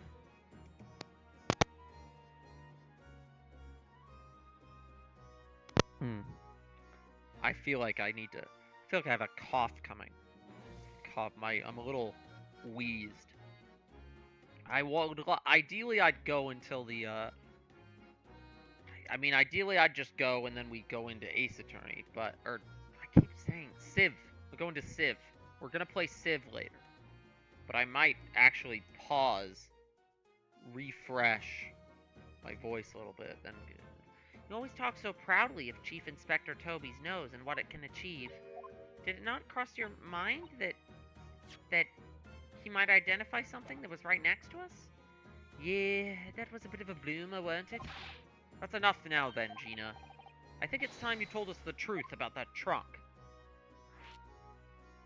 Okay, so Toby was just a way to get us to talking about the trunk. That's funny. It weren't like that. It just weren't. What are you talking about? I know what's going on through that head of yours, but that ain't what happened. Alright then, what did happen? Well, like I said before, we were trying to trace the boss's movements. So I let Toby here have a whiff of the boss's overcoat. And as soon as I'd done that, he went off like a shot. Straight to that sandwich. Wait, what? What are we talking? A sandwich? Oh, this guy. Yeah. That sandwich. I forgot about him. Yeah, he had it in between them wooden boards of his. The boss's trunk.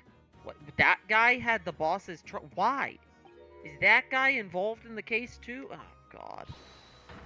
He nabbed it from the scene. Goodness.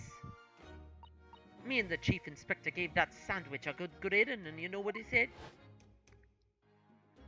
I thought it might fetch a good price, and the chap wouldn't be needing it anymore, so... Oh, okay. He doesn't know anything. He just wanted to take it to sell it. Got it. Would you add and leave the check of it, eh? Stealing the dead boss's stuff to flog. So Miss Venus wasn't the only one to meddle with the scene of the crime. Every single witness did something sus. God dang it. So anyway, that's how it happened. And it's a pretty decent trunk, so I figured I might as well make use of it. Is there something wrong with that, eh? Well, maybe you and Mr. Sandwich should try to find the answer to that question together. Yeah, she's just taking it and doing the same thing he was doing with it. I mean, he was going to sell it, so I guess her holding on to it's a little better, but yeah. that trunk should be turned over to the police. What you on about? I am the police. I mean, she is. It's... Gina, could we maybe examine it? Oh, yeah, alright then. Do what you want with it. Thank you. It doesn't matter if she hands it over to the police, because we're just going to put it in our evidence log anyway. What's the matter with Toby? Why is he acting so aggressively towards me all of a sudden? Mr. Naruhodo, be careful. It must be the trunk. Whoa, whoa, whoa, whoa, whoa! Toby! Toby, hey! I know you like biting, but... Toby, oi! What are you doing? You're gonna lick his face off. Mr. Naruhodo! Mr. Naruhodo! Gina, quickly! Hail a carriage! Hail a carriage? Bro, what, did he actually, like, freaking attack my face? Dang. What was that about?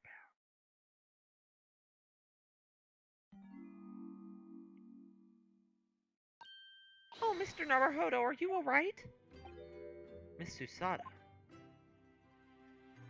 Ah, conscious again at last. A blessed relief, my dear fellow. After all, to drop dead after a moderate licking by a small terrier. Most unseemly.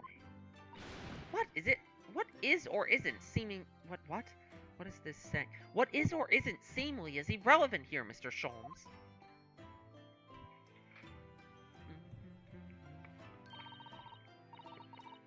I'm so glad there's no lasting damage. How are you feeling? I'm fine, thank you. Did you bring me back here?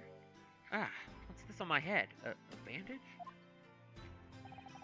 Sadly, we had no ice. So that's a compress of sugar water. Sugar water? Don't worry, Mr. Naruhodo. It's a first aid treatment that my father taught me. Oh, thank you. So, let us take tea when you're feeling up to it. But of course, no sugar in the patient's cup. The bump on my head is throbbing sweetly enough, don't worry. Whenever you feel ready, then. I want to talk to you. You're hiding something from me. You've been acting sus lately. Okay, I can't resist the urge to, like, scream at characters about how sus they're being. That's the real strain on my voice, not... My dear fellow, think nothing of it. I must say, I was quite startled when I heard that you'd been attacked by a dog. For a moment, I feared that infamous murderer of so many had come back from the dead. That's right, the professor used a dog, too. Weird. I see your prized throat is unscathed. That stiff, turned-up collar of yours obviously afforded some welcome protection. Was I that close to death? All I really remember is the dog licking my face over and over and over. He really just kind of licked it. I don't... Well, if you wish to avoid such troubles in future, a little mustard spread on the cheeks should do the trick. I should think that would balance the sweetness of your bandage rather splendidly. Okay, I want to talk to you about the info you're... whatever.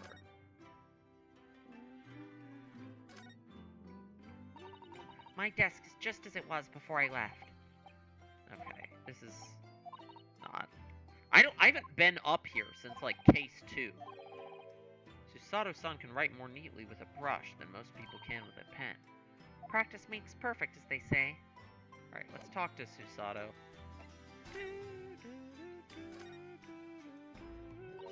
Are you alright, Mr. Naruhodo? It's rather unusual to find ourselves here in the middle of our investigation. Yeah, why are we here? We're just here because I got... Oh, Jesus. Okay. We're here because I got attacked by a dog. We're also here because... I don't know, I might need to... Like, this might be a stopping point, actually. Where I cut stream and return in, like, 20 minutes for Civ. I don't... Hold on. It's just occurred to me that I might have forgotten something when we left this morning. Let me just get through this little area and see. Okay, weird. I want to talk to you about whatever the heck is going on with the... Like, where's the Von Zeeks file? All these papers building up on my desk like this are a reminder of my wonderfully diverse daily life. I like to leave them as they are, so I never forget how lucky I am to have such varied experiences. In that case, you should definitely have a thorough tidy. Then you'll be able to see your papers building up all over again and feel that joy renewed. Still can't beat her in an argument, even though I'm the lawyer here. Your room across the hall is undisturbed. Okay. Only Iris is allowed in the girls' night room. You can visit Mr. Sholmes in his room, Naruhodo. Last time I did that, he tried to convince me to drink some strange concoction. Do drugs with me, Ryunosuke. Okay. Why are we here? There's nothing to, like, do here. Like, this is just what would normally happen while I'm here, except Sholmes is in the background. And I already clicked on him, and he didn't have anything useful to say.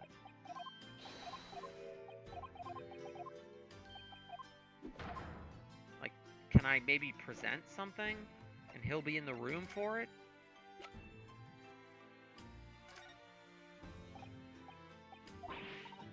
Oh wait, hold on. I haven't even looked at this yet. Let me actually, like, examine this. Have you seen this huge gash across the side of the trunk here? It's gone right through the leather and into the metal behind. Gosh, for a metal chest like this to have been so badly damaged, whatever made the gash must have struck the side of the trunk with considerable force. The Hellhound? The Hound of Baskerville? What the... Oh, God. Okay, never mind. This was at the scene of the crime, 100%. Ooh. Look at this dark stain here. Do you think... Yes, I'm afraid so. I think it's blood. Ugh, I knew you were going to say that. So that probably means that this was present at the scene where Inspector Gregson was killed. It's the most logical conclusion, yes. To think Gina's been carrying this around with her. She didn't know any better. I suppose it does look like a grease stain from all the fish and chips. I mean, it really doesn't, but okay. Let's open this thing up and see what's inside.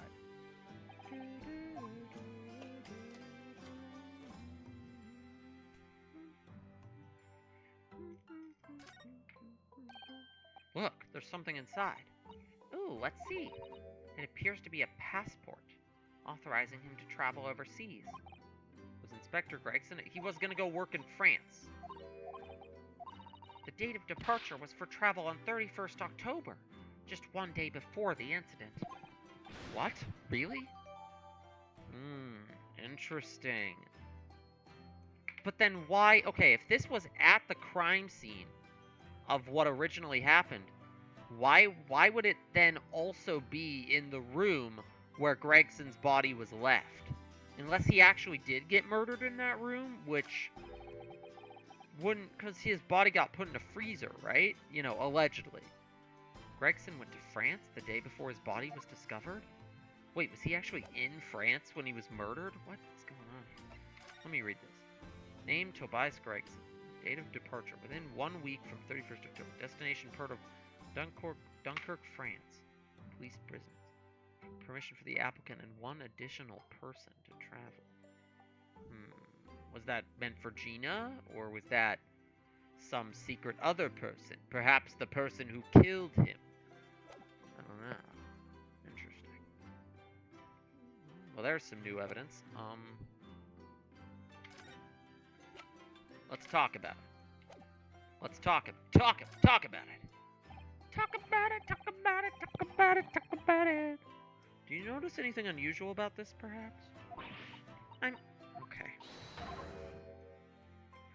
You know what? I think I'm gonna stop here because we've been going for like almost 2 hours, and Civ's probably. No. What are you clicking on?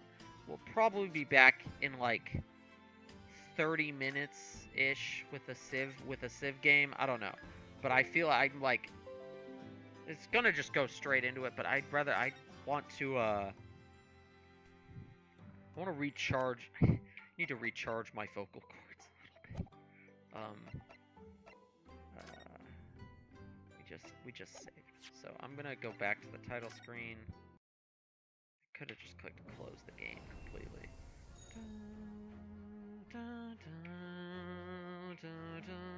When I hear that juicy title screen music a little more.